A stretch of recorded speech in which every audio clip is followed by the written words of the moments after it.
Si Allen ay isang 30 anyos na hardcore gamer na ilang linggo nang hindi nakakakita ng sikat ng araw, at hindi na iyon nakapagtataka. Katatapos lang niyang makumpleto ang isang laro, ang larong ito ay mag-shutdown na. Dahil wala nang natitirang hamon para sa kanya, naghanap siya online ng bagong laro para lang maipasa ang oras. Doon niya nadiskubre ang isang misteryosong laro na walang katapusan.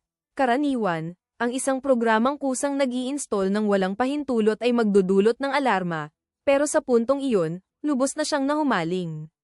Sinuyod niya ang mga setting, determinadong gawing kasing brutal hanggat maaari ang karanasan. Walang pag-aalinlangan, itinodo niya ang hirap sa Hell Mode at pinili ang hindi pa nasusubukang Summoner class upang mas maging hindi mahulaan ang mangyayari. Tinanggap niya ang mga terms and conditions nang hindi man lang binabasa. Ang hindi niya alam, may isang probisyon doon na nagpapahintulot sa laro na ilipat siya sa ibang mundo. Sa sumunod na iglap, muli siyang isinilang bilang isang bagong silang na sanggol sa isang liblib na nayon. Lumipas ang isang buong taon, at ang buhay bilang sanggol ay mas madali pala kaysa sa inaasahan niya. Hindi siya nagtatrabaho, hindi nagbabayad ng mga bayarin, at inaalagaan siya ng maiinit at mapagmahal na mga magulang. Ang kanyang ama na si Rodden at ang kanyang ina na si Therese ay mukhang isang banayad at tapat na mag-asawa. Gayunpaman, dahil pinili ni Allen ang Hell Mode, alam niyang hindi magtatagal magpakailanman ang kanilang payapang pamumuhay. Matapos patulugin si Allen para sa gabi, itinaas niya ang kanyang mga braso at binigkas ang bawat keyword na alam niya, sinusubukang magpausbong ng isang status screen. Sa kabila ng pagiging isang summoner, wala siyang ideya kung paano talaga gumagana ang pagsasummon. Bago tuluyang sumuko at makatulog, gumawa siya ng isang huling pagtatangka. Sa pagkakataong ito, may totoong lumitaw, ngunit sobra itong ikinagulat niya kaya sumigaw siya. Agad na pumasok ang kanyang mga magulang, pilit siyang pinilit itago ang libro. Nang matiyak nilang ligtas siya at umalis sa silid, muling inilabas niya ang libro. Dumating ang matinding ginhawa sa kanya nang sa wakas makita niya ang kanyang mga stats matapos ang isang buong taon ng pagsubok. Eksakto ito kung ano ang aasahan mo mula sa isang taong gulang na summoner. Lahat ng summoning skills ay nasa pinakamababang antas, bagamat nakasaad sa libro na ito ay gagaling sa paggamit. Nagdesisyon siyang subukan ito, at natutunan ni Allen na sa kasalukuyang antas niya, kaya lamang niyang ay summon ang H-rank na mga insekto at hayop, na tunog napakahina. Bigla, bumaliktad ang libro sa seksyon ng mga mensahe. Doon, natuklasan ni Allen ang isang liham mula sa Diyos ng paglikha. Humihingi ang Diyos ng paumanhin sa pagkaantala sa pagbibigay ng kanyang status book, ipinaliwanag na dahil ang summoner class ay nasa ilalim pa ng pagdevelop, isang buong taon ang kinailangan para matapos ang kinakailangang proseso. Hindi pinansin ni Allen ang paumanhin. Kung pinabilis ng Divine Development Team ang summoner class, malaki ang posibilidad na may naiwan silang flaws na pwedeng ma-exploit, at sabik siyang subukan ito.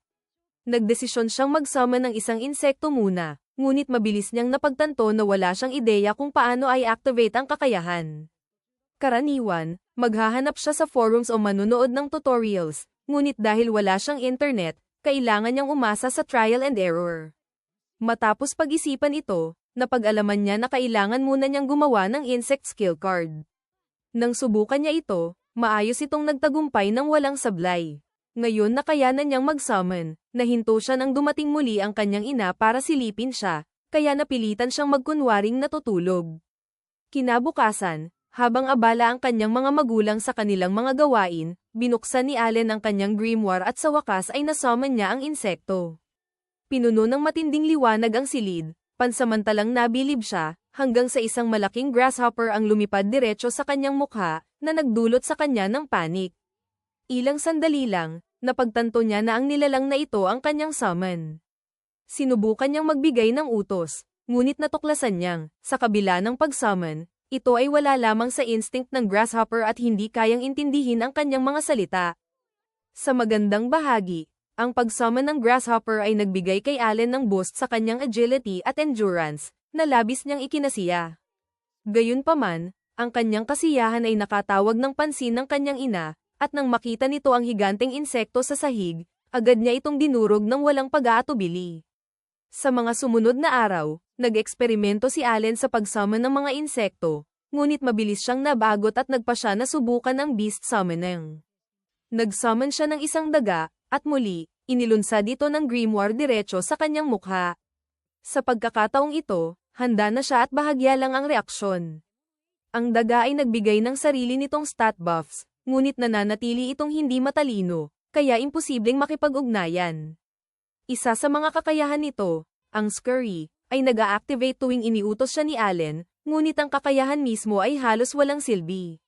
Dito niya napagtanto na kailangan niyang i-level ang kanyang mga skills upang makagamit ng mas malalakas na summons. Ayon sa kanyang grimoire, maaari siyang mag-imbak ng hanggang 10 summon ng cards ng sabay, at ang mga buffs mula sa bawat summon ay nagsasama-sama. Sa 10 mouse cards, tumataas ang kanyang attack at HP ng 10, na agad na nagiging mas malakas siya kaysa sa karaniwang sanggol. Sa normal na sitwasyon, madali lang ang pag-level, ngunit pinili ni Allen ang Hell Mode para sa kasiyahan. Ngayon, upang tumaas ang level, kailangan niya ng 100 beses na karaniwang karanasan, na nagtatakda sa kanya sa walang katapusang grinding. Nang gabing iyon, bumalik si Rodden mula sa mahabang pangangaso, basa sa dugo, hindi naman niya sariling dugo. Ipinaliwanag niya na siya at ang mga lalaki sa nayon ay nakapatay ng isang Great Boar, na agad nakatawag ng interes kay Allen. Tinanong siya ni Rodden kung gusto niyang makita ito, at sabik na pumayag si Allen. Iniangat siya ni Rodden sa kanyang balikat at dinala patungo sa pinangyarihan. Ito ang unang pagkakataon ni Allen na makita ang mundo sa labas, at sinisiyasat niya ang bawat bagay na hindi niya pa nakikita. Mas tumagal kaysa sa inaasahan ang paglalakbay, at sa huli, nakatulog siya sa mga bisig ni Rodden. Pagdating doon, ginaising siya ni Rodden at ipinakita ang bangkay ng hayop. Namangha si Allen sa laki nito, nahihirapang maintindihan kung paano ito natalo. Di kalayuan, napansin ng mga karatig na taga-nayon ang pagbabalik ni Rodden at agad na nagpalakpakan, pinupuri siya bilang bayani ng araw. Tinanong ni Allen kung talagang ganoon kalakas ang isang Great Boar. Ipinaliwanag ni Gerta na ito ay isang C-rank monster, na karaniwang nangangailangan ng hindi bababa sa 20 lalaki upang mapabagsak. Napakahalaga ng impormasyong ito kay Allen, dahil nagbibigay ito ng malinaw na benchmark sa agwat ng kapangyarihan sa pagitan ng mga ranks. Gayunpaman, bago pa man niya maisip ang pag-summon ng mas mataas na antas na mga halimaw, kailangan niyang walang tigil na mag-grind ng experience. Pagkatapos ng 10 buwan ng matinding pagsasanay, sa wakas ay naabot ni Allen ang level 2 summoner. Ang pag-angat na ito ay nagbigay ng pangkalahatang pagtaas sa stats at nagbukas ng kakayahan na mag-summon at mag-fuse ng G-rank creatures. Gayunpaman, ang fusion ay kumokonsumo ng malaking halaga ng MP. Sabik na subukan ito, mabilis na tinapos ni Allen ang kanyang hapunan upang ma-recover ang mana at dali-daling tumakbo patungo sa kanyang silid. Nang buksan niya ang kanyang grimoire, ipinapalam nito na ang kanyang maximum MP ay maliit pa rin para may sigawa ang anumang fusion. Hindi maiiwasan ang karagdagang grinding. Pagdating ng 3 taon ni Allen, sapat na ang pagtaas ng kanyang MP upang magamit ang kanyang second level skill. Sa pamamagitan ng fusion system, nakalikha siya ng isang G-rank na ibon na pinangalanan niyang Chappy. Ang pangunahing kakayahan nito, ang voice mimic, ay nagpapahintulot dito na perpektong kopyahin ang anumang tunog, na perpekto para sa pag-distract. Nag-summon din siya ng isang palaka at isang mole. Ang palaka ay kaya lamang tumalon at mag-flash para makalihis ng atensyon, habang ang mole ay mas praktikal, kaya nitong maggawa ng malalaking hukay sa loob ng ilang segundo. Kung ikukumpara sa H-rank summons, ang mga kakayahan ng G-rank ay mas kapaki-pakinabang. Sa wakas, nagsimulang mag-enjoy si Allen sa mundong ito bilang isang laro, kahit na alam niyang malayo pa ang totoong labanan. Sa mga panahong ito, dumating si Karina, ang anak ni Gerta, upang hanapin si Allen, sabik na makipaglaro sa kanya. Ang paraan ng paglalaro ni Karina ay hamanin si Allen sa isang duel. Sa normal na sitwasyon, walang masama rito, ngunit sobrang lakas niya para kay Allen. Kahit na pinagsama-sama ni Allen ang lahat ng summon buffs na meron siya, hindi niya pa rin siya makahabol. Pagtapos ng araw, bumalik sina Allen at Karina sa kanilang bahay. Maliwanag na habang ginugol ni Allen ang nakaraang taon sa pag-grind ng experience, abala rin sina Rodden at Dercia, nagbubuntis muli ang kanyang ina. Dahil hindi kayang gumawa ng mabibigat na gawain ng kanyang ina, nag-alok si Allen na tumulong sa pag-aani upang mapagan ang pasanin ni Rodden. Sa lahat ng kanyang buffs, naniniwala siya na ang kanyang lakas at tibay ay maihahambing sa isang adulto. Ngunit tumanggi sina Rodden at Dercia, sinasabi na hindi patas na gawing magtrabaho ang kanilang anak sa bukid. Sinabi nila sa kanya na mag-focus sa mga simpleng gawaing bahay at makipaglaro kay Karina. Pinaalalahanan siya ni Rodden na laki rin niya balang araw at kailangan niyang magtrabaho para mabuhay, kaya dapat niyang tamasaing mabuti ang kanyang pagkabata habang maaari pa. Sa simula, nang hinayang si Allen, ngunit naalala niya kung gaano kapagod ang trabaho sa bukid at naunawaan kung bakit walang magulang ang pipilitin ang isang 3 taong gulang na gawin ito. Pinabayaan na niya ang bagay na iyon, na ikinagaan ni Rodden.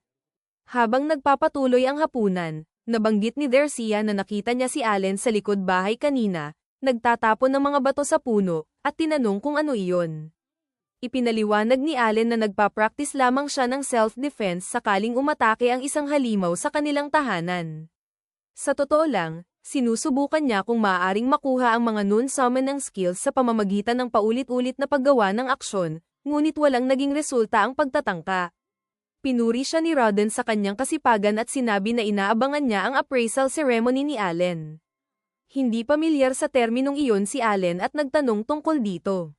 Ipinaliwanag ni Rodden na sa edad na 5, sinusuri ang mga bata upang matuklasan ang kanilang mga talento, at ang isang bihira o makapangyarihang kakayahan ay maaaring magdala ng kayamanan at tagumpay. Pagdating ng taglamig, nag-summon si Allen ng grasshopper sa niebe upang subukan ang tibay nito. Nakaligtas ito ng buong araw, na nagbigay sa kanya ng kasiyahan, hanggang dumating si Karina sa labas at muling hinamon siyang makipaglaban. Tulad ng inaasahan, mabilis siyang natalo. Sa gitna ng kaguluhan, nakalimutan niya ang nasummon na grasshopper, na kumapit sa hita ni Dercia. Natigilan si Dercia at nadapa, at dahil buntis siya, seryoso ang sitwasyon. Agad na lumapit si Rodden sa kanyang tabi. Bagamat iginiit niya na maayos lang siya, ang pagkakadapa ay nagdulot ng pagsilang. Ipinanganak ang sanggol sa mismong araw na iyon. Inutusan ni Rodden si Karina na kunin ang kanyang ina, na dumating at tumulong kay Dercia sa panganganak. Pagsapit ng umaga, tinanggap ng pamilya ang isang bagong silang na batang lalaki, at napuno ng kagalakan ang buong tahanan. Hindi alam ni Allen kung ano ang mararamdaman. Hindi pa rin niya maintindihan kung bakit siya muling ipinanganak sa mundong ito dahil sa isang laro. Ngunit, dahil kakaunti na lang ang nag-uugnay sa kanya sa dating buhay niya sa Japan, wala siyang galit sa nangyari. Sa halip, nagpasya siyang ituon ang sarili sa pag-level up at sa pagprotekta sa kanyang bagong pamilya, na ngayon ay pinakamahalaga sa kanya. Mag-subscribe para sa iba pang updates.